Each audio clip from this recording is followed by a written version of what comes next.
Welcome back. Manchester United have a number of issues they need to resolve before the start of the new season. 5 players were given additional time off to help find a new club. Well, we can get more on this. We can speak to former United striker Dion Dublin now. Dion, really good to speak to you. And before we get to it, just explain a little bit about what you're up to today. Well, I'm getting involved in... good afternoon, by the way, sorry. I'm getting involved in a campaign. It's teaching further education. I'm just trying to encourage people that have been in my situation where you come towards the end of your career and you think, what do I do? And I'm just wanting people to realise that you've accumulated a lot of knowledge within the job that you're doing and to pass that knowledge on in further education, teaching as well. So don't feel that you have to have all the qualifications in the world, because I don't feel you have to have letters after your name in order to progress as a teacher in further education. There's something out there for you within that site. So I just want people to back themselves and back the knowledge they have within their genre and take it further and pass it on to the next generation.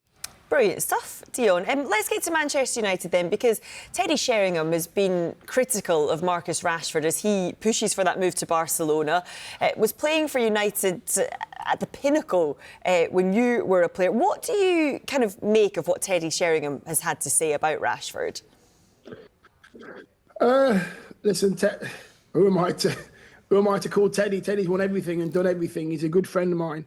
He knows what he's talking about. I have my own opinions on Marcus. I still believe that Marcus Rashford, on his day, down the left-hand side, down the right-hand side, it doesn't matter to me where he plays. He is still and can be one of the best in the world. The problem isn't Marcus Rashford's footballing ability.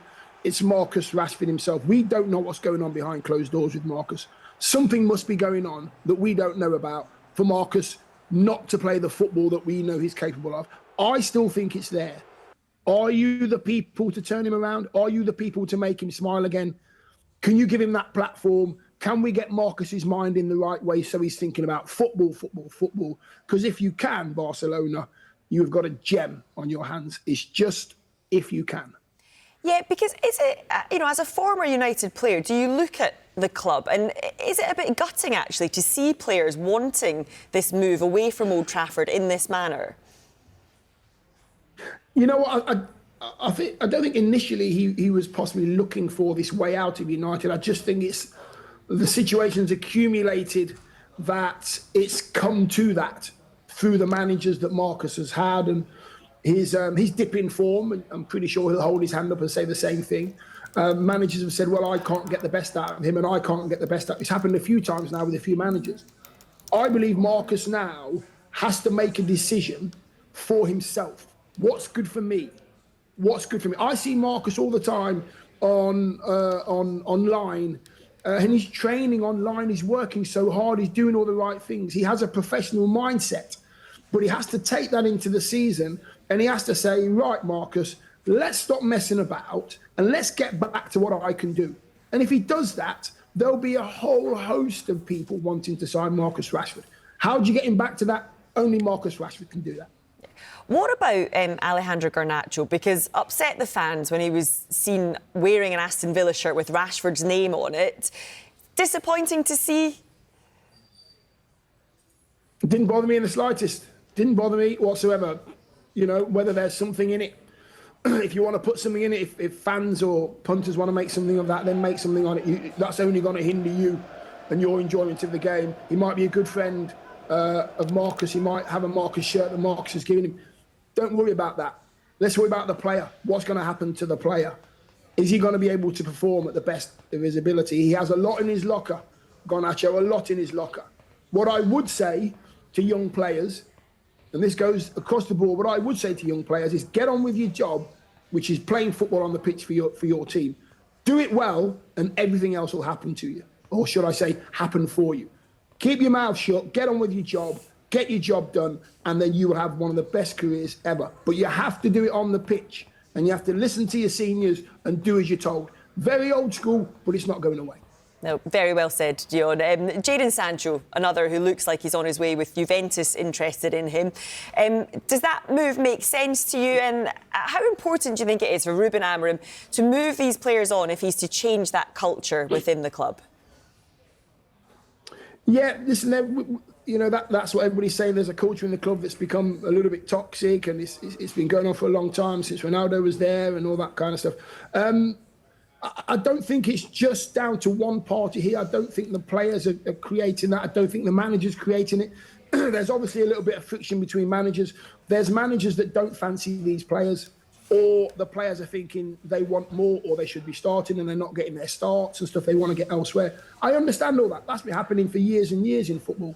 In regards to Sancho, what a move that would be for him. What a move that would be for him with the talent that he has.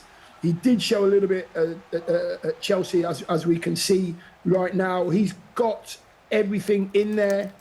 Consistency, end of product, or should I say end of product after you've done all your skills. This kind of thing is what we need to see. Come inside, put it in the top corner, and then your football does the talking. Simple as that.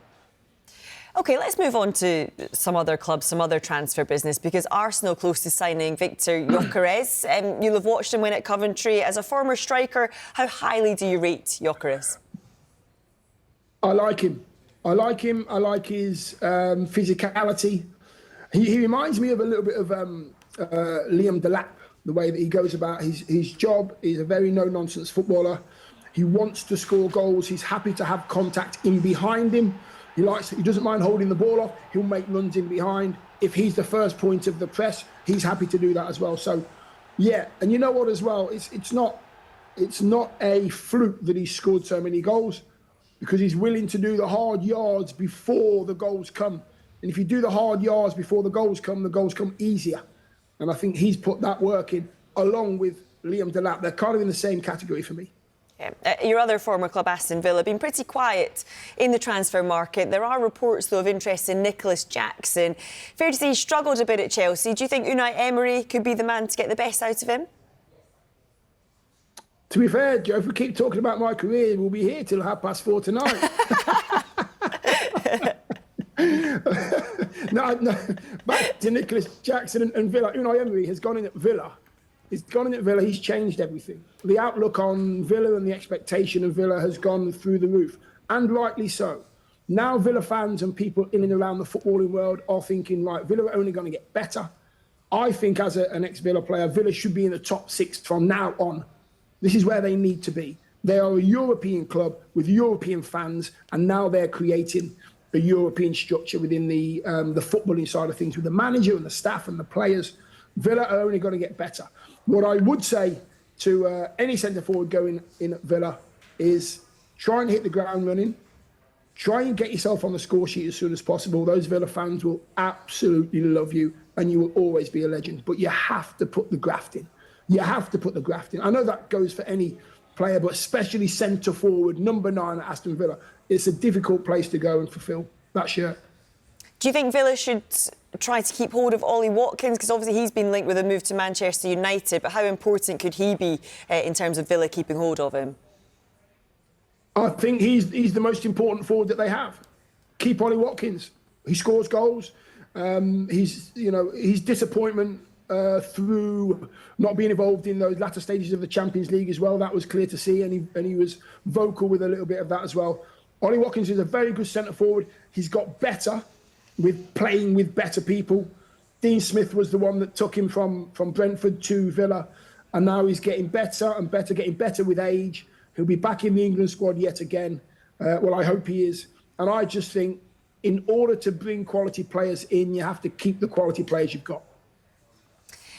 And what about the news from the WSL just finally, Dion? Because Olivia Smith has become the first £1 million player following her move to Arsenal. How big a moment is this for the women's game? I think it's amazing. It's the way the game has to go. It's the way that the women's game has gone. The attendances have gone through the roof. The attention on the game has gone through the roof. The quality of the game has got so much better.